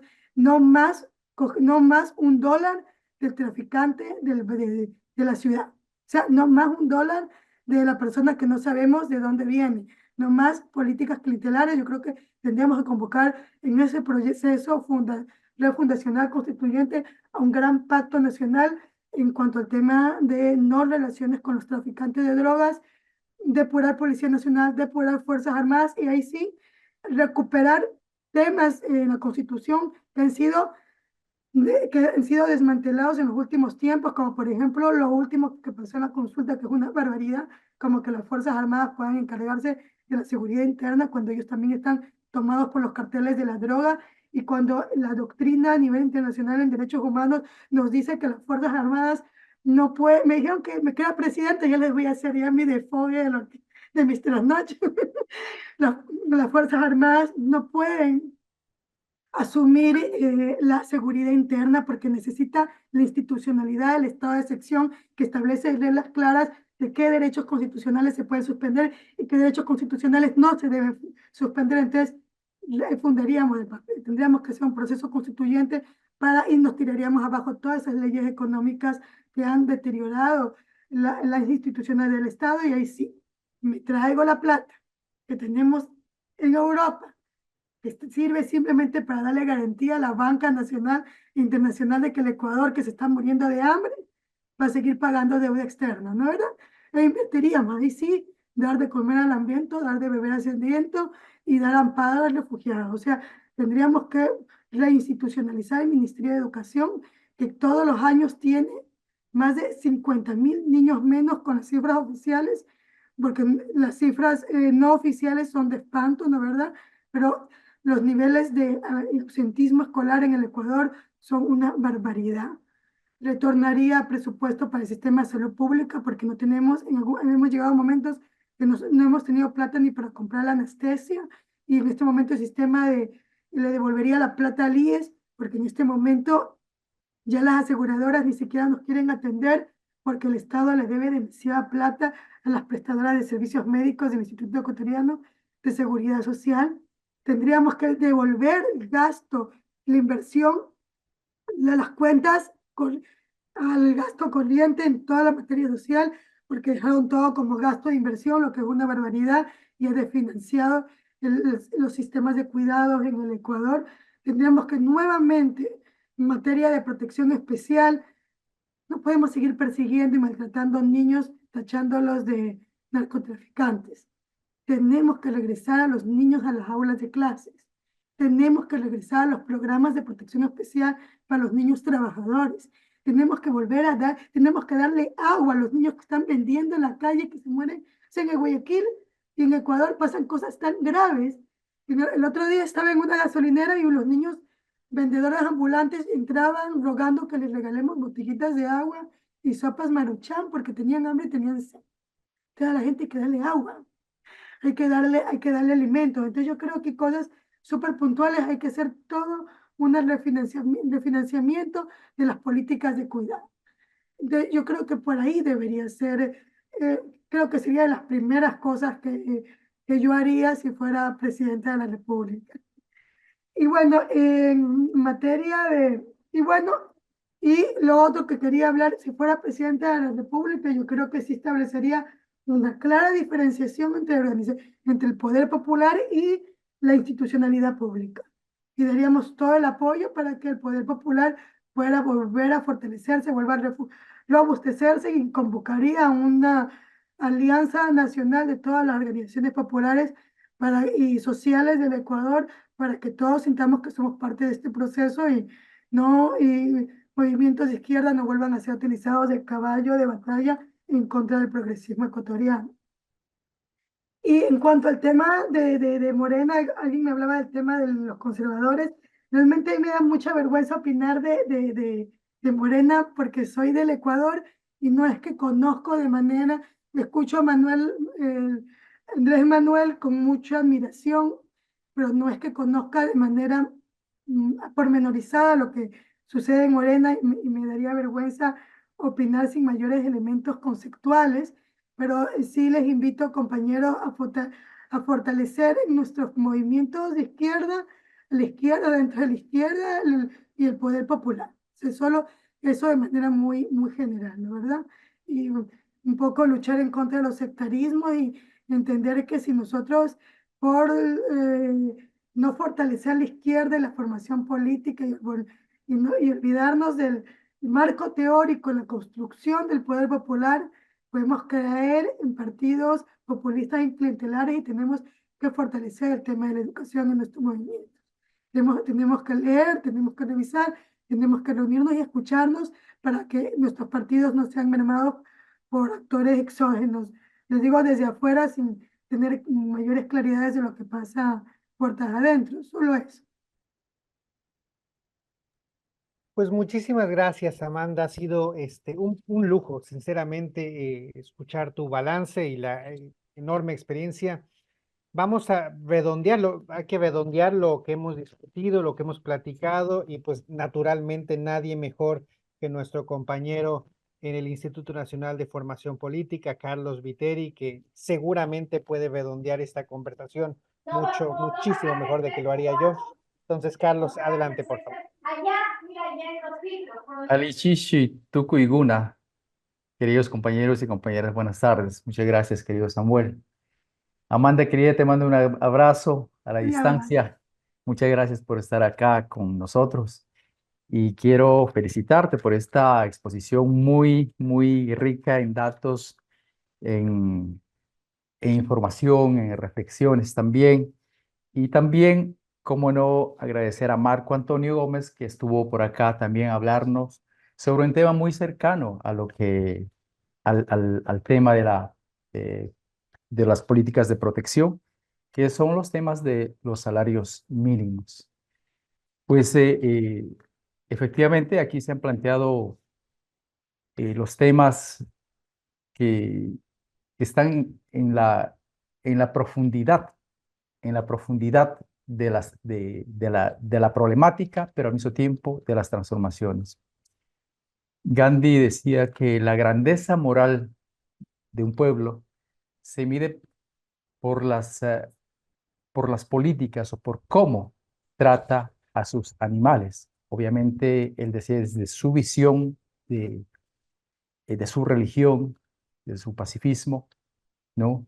Y es muy aplicable también en el otro sentido, en el sentido de las personas.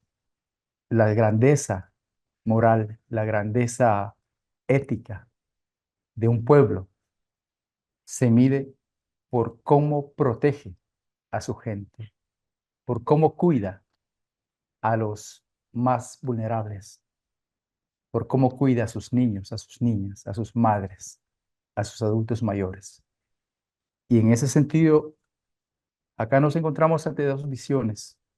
Siempre en este diplomado estamos haciendo esta mirada entre lo que han sido y siguen siendo las políticas neoliberales versus la trascendencia y aquello que está en juego desde la mirada de la izquierda, desde la mirada de las políticas progresistas, de las políticas humanistas. Y allí, obviamente, hay una colisión ideológica, hay una colisión epistemológica, si se quiere, ¿no? De cómo entendemos la sociedad y cómo entendemos la función pública, cómo entendemos la relevancia de la política.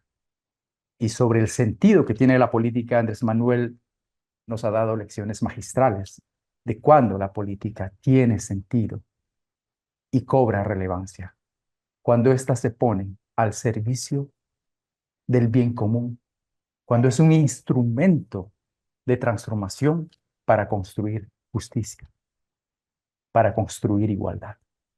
Desde esa perspectiva, pues en el caso ecuatoriano, la irrupción de la Revolución Ciudadana, tras décadas de gobiernos neoliberales, tras décadas de una hegemonía, de una oligarquía feudal instalada en el Ecuador, es análoga a la irrupción del gobierno de la Cuarta Transformación tras décadas de instalación del neoliberalismo a través del PRI, ¿no?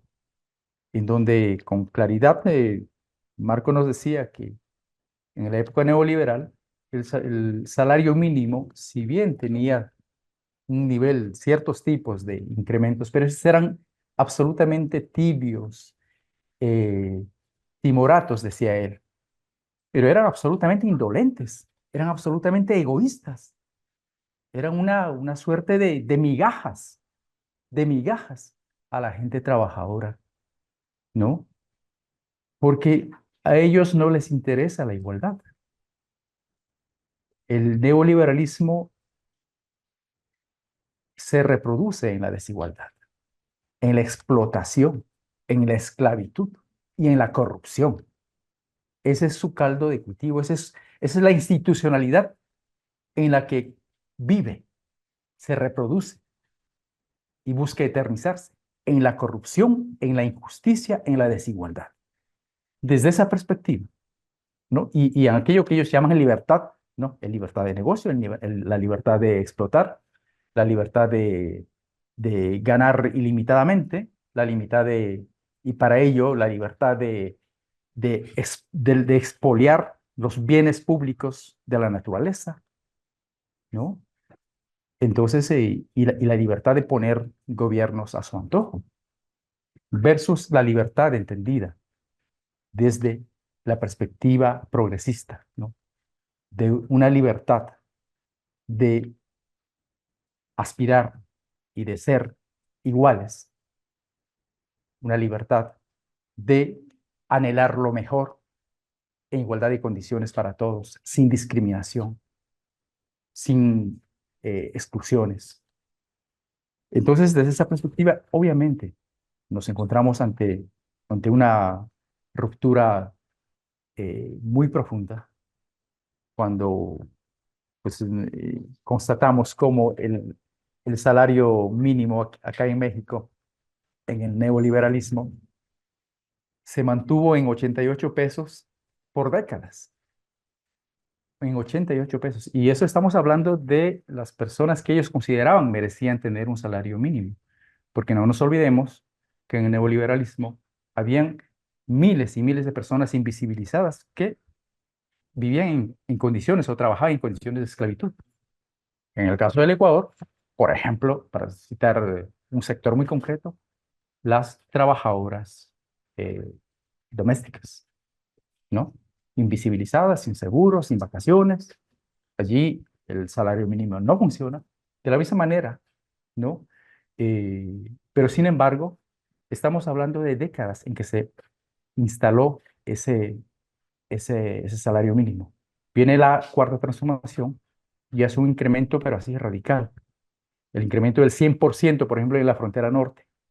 Y pues un incremento del básico en el resto del país de 88 pesos a 288, ¿no? Seguramente no es suficiente, pero eso es parte de un proceso, ¿no?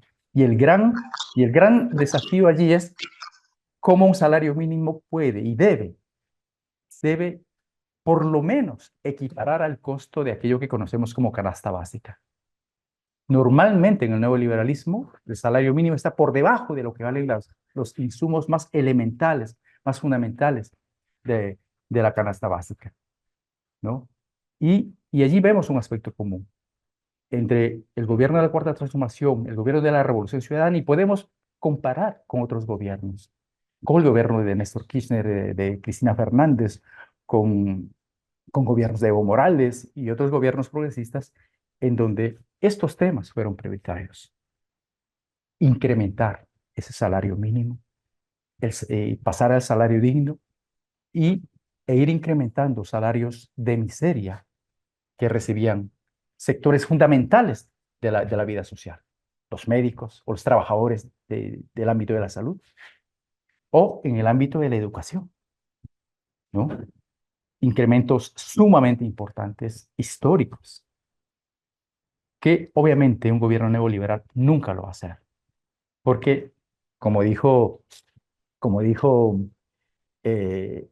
Marco Antonio, ellos consideran que esos incrementos son catastróficos. Claro, catastróficos para las ambiciones ilimitadas de los empresarios, ¿no? Que buscan siempre pagar lo menos posible, ganar máximo con el menor esfuerzo, porque es un principio del neoliberalismo, ¿no? Que el Estado no se meta, que ni les regule, porque cuando hablamos de salarios, se hace en base a una regulación. Y allí el Estado es el que interviene, pero los neoliberales, mientras un gobierno esté más lejos de los temas de mercado, es un buen gobierno, ¿no? De esto ya hemos visto en capacitaciones pasadas. Y claro, en consecuencia, vemos cómo un gobierno neoliberal establece sus salarios de hambre, porque no les interesa construir igualdad, no les interesa reducir, peor, erradicar la pobreza, no les interesa equilibrar los salarios entre hombres y mujeres. Quizá es uno de los grandes desafíos de nuestros países, la igualdad salarial, entre tantas otras igualdades por las que estamos luchando, el tema de la igualdad salarial, a la que, dicho sea de paso, ni siquiera los países considerados del primer mundo, concepto que por lo menos yo no comparto, ni siquiera aquellos en sus países considerados o pues industrializados llegan. Inclusive allí la discriminación salarial existe, ¿no? Entonces, eh, el, el proceso de la transformación de estas desigualdades estructurales, que, que con frecuencia no está en el debate nacional, ¿no? O no es muy visible en el debate nacional, siendo tan importante, porque imaginémonos, compañeros y compañeras, en el caso ecuatoriano, como nos comentaba Amanda, teníamos en el 2006 un nivel de desnutrición crónica que casi llegaba al 24%. Es decir, estamos hablando de que alrededor de 24 niños y niñas de cada 100 niños y niñas sufría desnutrición infantil crónica, que afecta todo el resto de la evolución, del desarrollo integral de la persona, en todo sentido, en todo sentido. Entonces, ¿eso qué implica? Implica que de aquí en si eso fuera hoy, de aquí en unos 15 años, vamos a tener ese mismo porcentaje de niños y niñas que van a tener muchas dificultades para seguir adelante en sus estudios, en fin, y en su vida. ¿Ya? Entonces, eso afecta al país, eso afecta a sus familias, afecta a toda la sociedad en su conjunto. Para el neoliberalismo no pasa nada porque eso es normal. La pobreza es parte del paisaje. Pero para un gobierno progresista ese es el gran desafío. Eso no puede dejarnos dormir. Y es por eso que se implementaron estas políticas de protección social, de protección a los sectores de atención prioritaria que nos ha comentado de una manera tan detallada y que implican la protección a madres embarazadas, a la primera infancia en sus primeros 5 años, a los adultos mayores, a las personas con discapacidad y todas las clasificaciones que también, diversidades que dentro de ese contexto existen, ¿no? Aquellos que en una sociedad capitalista resultan los invisibilizados y los discriminados. Qué gran diferencia entre una política humanista, una política progresista respecto del neoliberalismo. Obviamente eso no les interesa porque afecta absolutamente a sus intereses cuando hablamos de incremento salarial, por ejemplo. El gran debate, la gran disputa siempre ha sido el tema del incremento salarial, ¿no? Pero pese a ello, los cambios que se dieron y los cambios que aquí en México se están dando, en materia salarial, jamás México vivió, sin duda en el último medio siglo, niveles de incremento salarial como se han dado en el gobierno de la Cuarta Transformación. Sin duda, queda, aún falta, obviamente, pero imaginémonos transformaciones de esta naturaleza donde el gran capital, donde los poderes fácticos, donde el gran poder económico, no solo nacional, sino también transnacional, se unen para enfrentar a las políticas transformadoras de un gobierno, esos procesos no resultan fáciles. Pero sin embargo, cuando el neoliberalismo está en el poder, logra recuperar el poder, ya vemos lo que pasa. Ya estamos viendo lo que pasa en Ecuador, ¿no? Amanda nos comentaba de que en el 2020,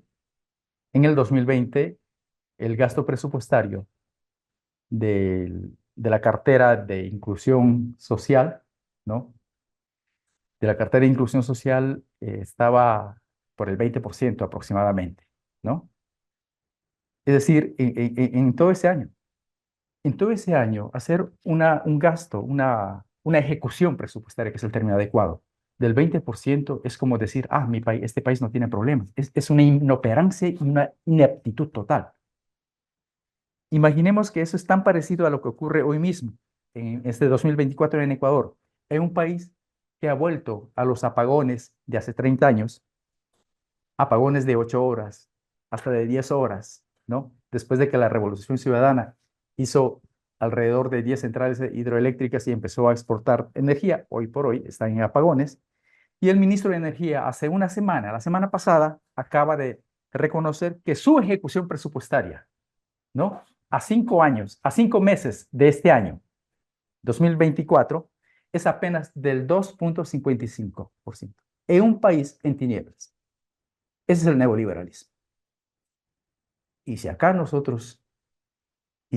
el neoliberalismo tiene oportunidad de hacerse del poder, inclusive en un municipio, ese es el pensamiento con el que viene. Y no se diga a nivel nacional.